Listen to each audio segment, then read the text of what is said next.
Are you overwhelmed by the challenge of personalizing communication for thousands of students? That's where Element 451's AI assistants come in. From nudging prospective students to guiding those already on their journey, AI assistants don't just automate. They write, build, and optimize every step of your digital campaigns. Discover how at element451.com/AI team.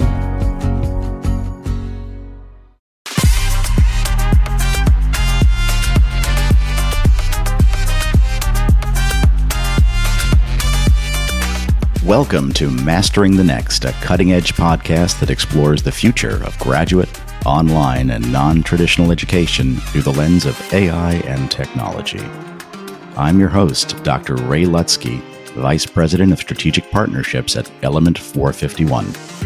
Join me for discussions with some of the thought leaders shaping the future of graduate enrollment management through technology.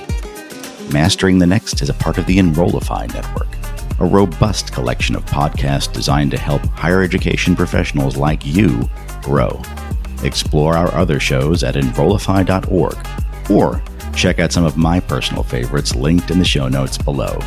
Enrollify is made possible by Element 451, the next generation AI student engagement platform that helps institutions create meaningful and personalized interactions with students. Learn more at element451.com.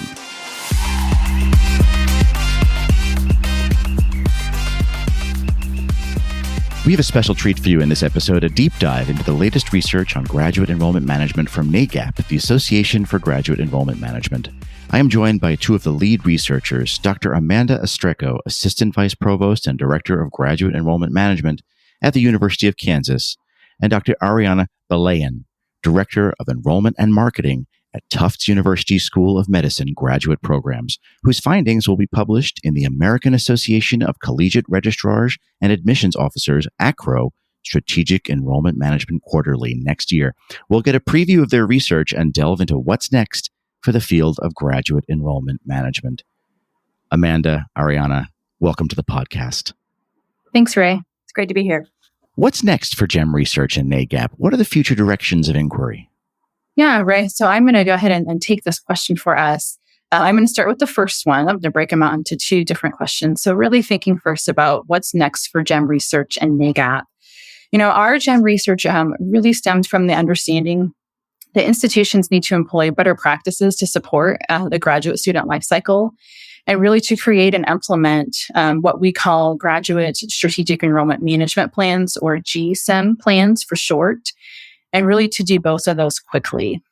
And so this is because, a lot of institutions really face a lot of budget challenges right now, as well as a pending undergraduate enrollment cliff, along with changing perceptions of the value of a degree. And so really schools need to find ways to offer graduate programs that both meet the demands of students along with employers, and then also provide those structures that support the graduate student life cycle. And those schools that really do both will be best set up for long-term sustainability. And so our research really argued that there's an urgency associated with this research, and really to develop this research really with GSEM as a concept itself, to further define GEM as a profession, and then really ultimately to invest in those GEM structures and support GSEM plans. And so this is really important because of the fast pace at which our institutions are being asked to address challenges in higher education. So besides the pending undergraduate enrollment cliff, budget cuts, and then the declining perception of the value of a degree, there's also rapid changes in technology. And that means a lot of things. One good example is artificial intelligence. And so if we think about all of these things, it really means that scholars need to regularly provide research about GEM models that practitioners can then use to utilize with that GSEM planning. And so that's really pretty broad and quick answer to that first question for what is really next for GEM research and NAGAP. When I think about future directions of inquiry, it's really thinking about the challenges that we've had in the absence of the formalization of GEM research. We really didn't have that research in GEM as a concept defined until about 10 years ago, when NAGAP defined it in the white paper in 2014. And that led to a small number of peer-reviewed sources from empirical research that did contribute to that model development into GSEM best practices across the field. But most of the research is still really in niche areas, areas like holistic admissions. And while that's very important, it's often in the absence of that bigger picture. And so really thinking about this landscape that I just described, the future directions of GEM research really need to look at, topics on GEM models themselves, the roles of GEM and GEM models, how GEM is placed within the larger enrollment management work and the institution as a whole, and then really further looking at GSEM development. It's very broad, a huge area of inquiry and clearly developing. I'm curious if you can give us a little bit of an overview of some of the findings you've realized in the research you've been conducting that you're actually going to be publishing in the ACRO-SEM quarterly in spring 2025. Were there any actionable insights that you've already uncovered that you could share? Sure. So I'll take this one. Thank you. It really would behoove us to take a step back and look at the foundational elements of the research for a minute. So the field of enrollment management, what we might refer to as EM, was established as an area of study about 50 years ago. Yet graduate enrollment management, or GEM, only about 10 years ago from work that the NAGAP Research Committee did. They conducted an informal, meaning non-empirical, non-formal research member survey.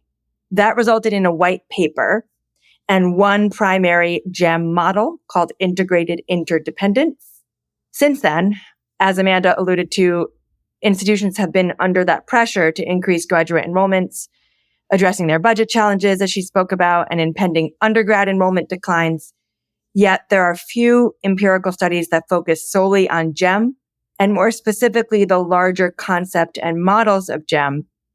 As Amanda noted, we're talking about those more niche areas of research, which are wonderful, but there has to be attention paid to developing the larger concept and models of GEM that have not been updated since that white paper came out around 10 years ago, nor further developed through research until my work with Amanda. So let's do a little bit, fast forward a little bit. As Amanda said, institutions are starting to develop GSEM, or Graduate Strategic Enrollment Management Plans. So our forthcoming article in ACRO, the American Association of Collegiate Registrars and Admissions Officers, they have a SEM, Strategic Enrollment Management, quarterly peer-reviewed journal.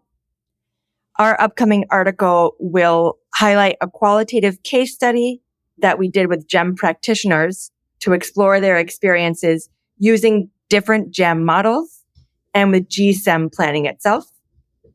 It encompassed 2 visits to the field through a small focus group of NAGAP members and semi-structured one-on-one virtual interviews with select GEM leaders.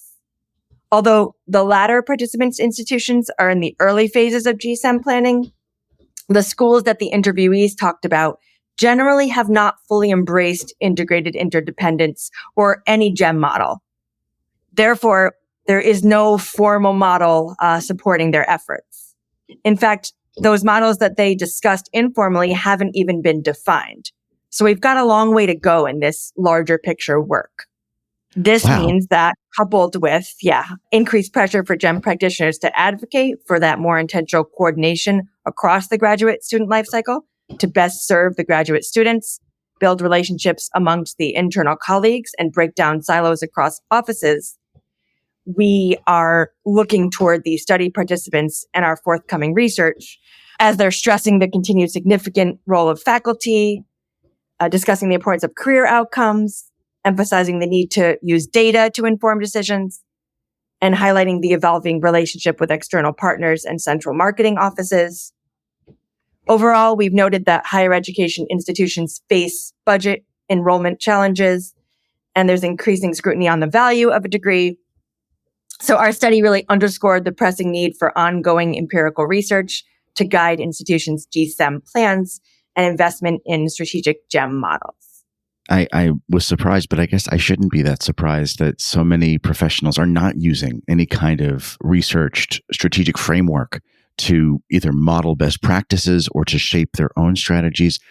I guess this kind of answers my question, but I'm curious if you can share what inspired you to pursue this particular area of research in GEM. Yeah, that's an important question because it really speaks to our, personal and professional pursuits. There has been a need to provide better structures and practice in GEM for years. We've alluded to the fact that not a whole lot happened in the 10 years between that white paper, which was informal to begin with, and our current research. So we want to really, Amanda and I were motivated by continuing the work to define GEM as a field and an area of study, update the research, and contribute to the only, handful of empirical studies there are available on GEM. Particularly important now with focus on graduate programs growth in lieu of undergraduate, which we're seeing declined. So with attention focused on graduate enrollment, it would behoove institutions to turn their attention to strategic planning in the GEM world. Hey, it's Dr. Ray Lutsky. Element 451 is hosting the AI Engage Summit on October 29th and 30th. This free virtual event features many of your favorite Enrollify creators and will explore AI's impact on student engagement, enrollment marketing, and institutional success. Learn how to tap into the power of AI to turn data into actionable insights, utilize predictive analytics, and monitor and support student performance. Plus, hear directly from current students on how AI is influencing their engagement and campus life. Don't miss my session, The New Traditional Students, online, working, and skills-focused, on October 29th at 1 p.m. Eastern. The AI Engage Summit is your guide to understanding and applying AI at your school. Registration is free. Visit element451.com to save your spot. Now, back to the show. And clearly a need, not just from a professional standpoint, but from a scholarly standpoint as well, to kind of fill a gap where really there has been a lot of scholarly work done on the undergraduate side. And now potentially that's less important, as you've pointed out, that graduate enrollment is becoming such an area of concern and pressure from senior leaders in terms of tuition revenue and enrollment growth. I'm curious, because this is pretty unique, were there challenges you encountered during the research process? You did a lot of outreach to individual stakeholders, a lot of qualitative research. What challenges did you encounter? How did you overcome those challenges? I'll go ahead and take this question, Ray. We certainly had a number of challenges that we'll talk about here, but we also identified specifically in the paper itself. So one of our challenges is that, we're full-time professionals who lead graduate enrollment management efforts for our institution. And neither of us have a specific role to conduct empirical research in those jobs. And so, one of the challenges was making sure we just found the time and the space to do this research. And we absolutely, were willing to spend some additional time, whether that was in the evenings or weekends, to really do this research and to conduct the study. But that was one of our biggest challenges, was to make sure that, we committed to this project and we had about, a year and a half to do it, and to make sure that we actually finished what we set out to do. So that was one of our biggest challenges, which again, we were happy to prioritize because we know how impactful this empirical research is for this field. And then, some of the challenges that we did identify within the research study itself is that, as full-time practitioners, both of us have over 20 years of work in this field. We certainly acknowledge that some of our research could have been biased by that. We also acknowledge that our research was with a small sample. We also only had one visit to the field. We had one focus group. We had one set of one-on-one interviews. And so recognizing certainly that sample size and the way in which we conducted that research might not have been representative of either NAGAP's membership or of the larger GEM field. I want to double click on that because it's a really interesting point, and of course, I think anyone who does research understands that one of the results of research is the need for more research. So what would you have done more if you could have had unlimited time? If your employers said, yes, sure, focus on this. This is super high priority, which I think it is. But if you had that sort of free reign, what else might you have done, or what maybe did you envision at the beginning that you didn't get a chance to do? Just, I know this is a little off script, but I wanted to just ask that question. Mm-hmm. I mean, certainly, I think we would have involved more individuals to represent a broader set of institutions. I mean, we were intentional with the outreach that we did and the participants that we included to try to at least get a variety of different perspectives. But I think we would have involved certainly as many participants as possible to be more representative. And I mean, that could have looked in a variety of ways with how we did that research. I mean, we did focus groups and interviews. You know, if we're looking at trying to get a broader group of individuals represented, perhaps, there would have been a survey that would have been part of that. There are different ways to get, a bigger sample size. I think I would have also have wanted to, so both, I think both having the broader group, but then also to dive even deeper with some of those schools that really have started to do a little bit more of this work, at least as far as recognizing how important it is, even if they themselves haven't fully implemented what that model looks like. So those are the things I guess I would add. Ariana, do you have other items you would add in there? To follow up, as Amanda noted, a survey would have or maybe will in the future deepen the inquiry, particularly a quantitative component that we may be able to draw some statistically significant, hopefully, data on. The qualitative piece is really important to hear stories and perceptions and not just, kind of fill in the gaps for ourselves.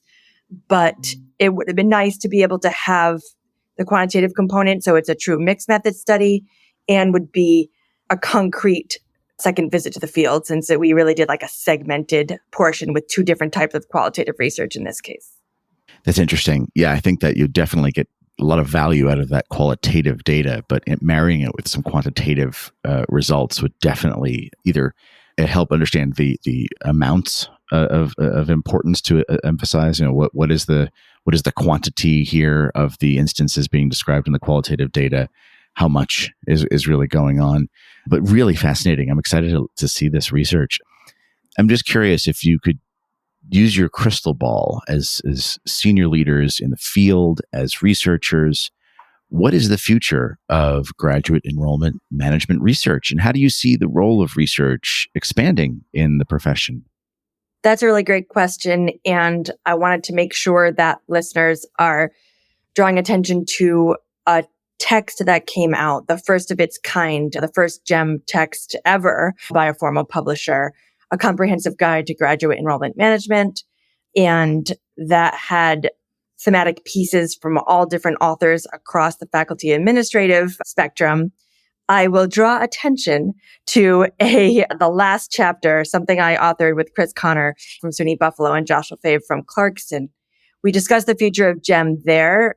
So while we wrote it a while ago, some of the same components stand, again, frankly, because there hasn't been a huge amount of research to move the field forward since.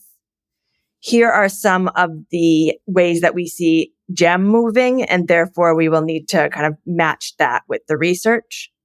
So we believe that institutions are going to look at graduate programs for opportunities to increase their enrollment, again, especially with that pending and likely expected drop in undergrad enrollment. That means that institutions are going to need to and are already starting to invest in GEM, both as a concept and in a profession. With that, to focus on things like retention and student engagement. That means that there will need to be budget, staffing, and leadership support. At the same time, institutions will need to recruit cohorts or groups of students that bring diverse experiences and viewpoints, domestic or international audiences, underrepresented groups, really providing the most opportunity for real growth in graduate programs and extending beyond the traditional race and ethnicity metrics, including non-traditional learners, online learners, military students, and others. In terms of graduate student growth, most of that has come from an international market in recent years, which can be a bit unpredictable, easily affected or changed by government or currency shifts, etc. So institutions, it would behoove us to have a better understanding and plans for how to actively recruit and support these students. These sound like a lot of important yet practical concepts. We are, Amanda and I, really scholar practitioners in this work. And so we would want to look for ways that we can conduct research based on some of those major elements to help us inform best practices in GSEM, in the strategy piece, in designing the strategic plans themselves. That may also look like more research in how to best market programs, how to communicate to prospective students, how to even identify one's core target population for graduate programs, which may include more transparency on what a return on investment means at the graduate level, things like career outcomes, things that we don't have time for to discuss in depth today, but it also might look like some deeper dives into holistic admissions, especially in light of the Supreme Court decision on affirmative action. So ultimately, there are a lot of directions that we can go, but I think it's about balancing that scholar practitioner head and looking to kind of take some of those major elements I discussed related to main concepts that are affecting graduate education and flipping those into research opportunities to really deepen that inquiry. That's amazing. And of course, that chapter you're referring to is published in a comprehensive guide to graduate enrollment management. We had the editors of that text here a couple of months ago on this podcast. Really excited to add to that body of knowledge. This research will be published in the Acro SEM Quarterly in spring 2025. Dr. Balayan, Dr. Ostreko, thank you so much for joining us. We really appreciate the opportunity to hear about your research. Yeah, thank you, Ray. Thanks so much for the invitation. It was wonderful to be here. Thank you.